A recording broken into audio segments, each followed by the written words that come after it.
a lot of the guys that Anthony's fought are at the stage of their career where they're there to survive. Kevin Johnson, a good example. He talked a great game, but I think his long-term plan was to survive the distance of the fight. Now you've got a guy who's 6'8", 6'9", absolutely massive, and not dwarfs Anthony, but is considerably bigger than Anthony. Who'll be trying to knock him out? And first major title for Anthony Joshua. It's 13-0 against 21-0, and I'm excited for the fight. He, like you say, he's 21-0, unbeaten. But there's a lot. Obviously, there's a huge amount for him to lose. Were you a bit surprised that he did take this fight? Because we've seen what Anthony Joshua's doing to people, and if he's 21-0, you would think you might want to steer clear. Of course, and I take my hat off to him. I mean, Tommy Gilmore, who's been a long time family friend for a long time, is his manager, and he's a very protective manager, but he's a very careful manager. And I don't think, when I first approached Tommy, he sort of said, well, can't we do it next spring, next summer? I said, okay, but he said, look, I'll put it to Gary Cornish, and he snapped it up straight away. So I think these are the kind of fights that fighters want to be in. The Commonwealth title's on the line as well, which is a big belt. It's Lennox Lewis won the Commonwealth title, I think, against Derek Williams, defended it against Razor Ruddock, and then fought for the WBC title. So the winner of this will go on and fight Dillian Whyte for the British and Commonwealth later in the year. And for Gary Cornish, beating Anthony Joshua will probably virtually secure him a world title shot. So it's a big ask for him, but I'm excited particularly after seeing the size of him just then. Because, like I say, the first guy really where I've been in a head-to-head and thought, God, he's a lot bigger than you. Do you know what I mean? So it's good. And did you look at maybe doing this one in Scotland just because of what the reception that Anthony got when he boxed there? Yeah, I think that we've boxed Anthony all over the country, in Scotland as well, in Wales, and the reception's been great, the Scottish one particularly. And September the 12th was long-term booked for the O2, and it's kind of going to end up being the home for Anthony Joshua in the short term before we start moving to stadiums. So, it's his first major title fight, and the O2 made sense.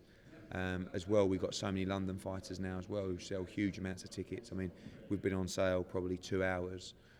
We're deep into the thousands already for the fight. So Anthony's a huge draw, of course.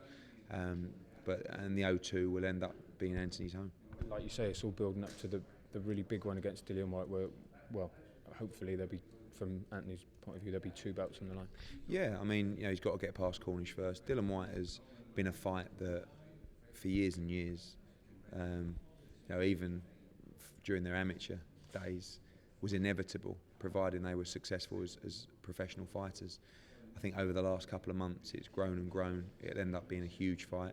Dillian will box on August the 1st in Hull, and he'll actually box on September the 12th as well.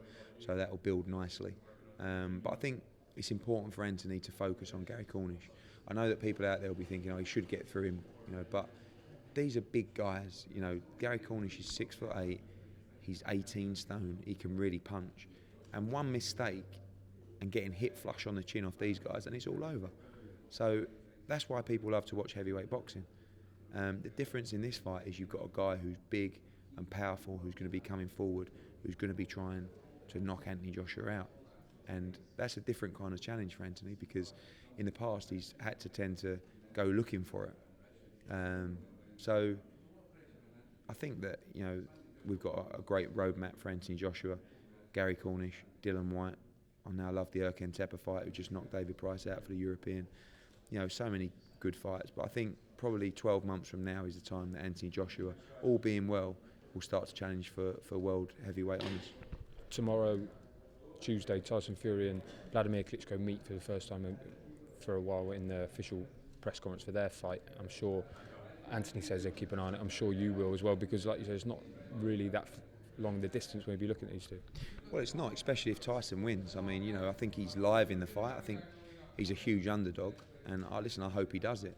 If he doesn't, the fight with Anthony is still huge, because Tyson he's a good young fighter, but also he's a huge personality. But of course, that's a fight we'll be watching very, very closely. And I don't think he's too far off those fights. Like I said, 12 months' time. If we can look at Cornish, Whyte, Tepe, Tony Thompson, these kind of guys, I think once you get through those kind of guys, you're really not far away from taking the famous leap. So he's watching all those guys, but he's pretty focused, and he knows the dangers of heavyweight boxing.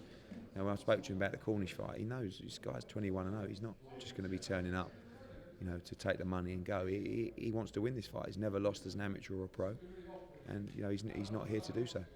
Klitschko will obviously be getting a lot of sparring partners in, and Anthony said he'd be well up for going out for this camp, even though it's against Tyson, and going to help him prepare for the Tyson fight. That would be great for him as well, especially if Dylan's there too. Yeah, I think Dylan and Anthony should probably be kept apart at this stage. Being a part of the Klitschko camp was great for Anthony Joshua, not just because of the sparring, but to understand how a world champion's camp works. And I think that the sparring against someone as big as Klitschko will be very valuable. Whether it will happen this camp, I don't know. We're only 7.5 weeks out, I think, nearly till the O2. So, but he needs some big sparring partners, Anthony, because like I said, he's not fought anyone of this size before, and there's not many of this size as Gary Cornish.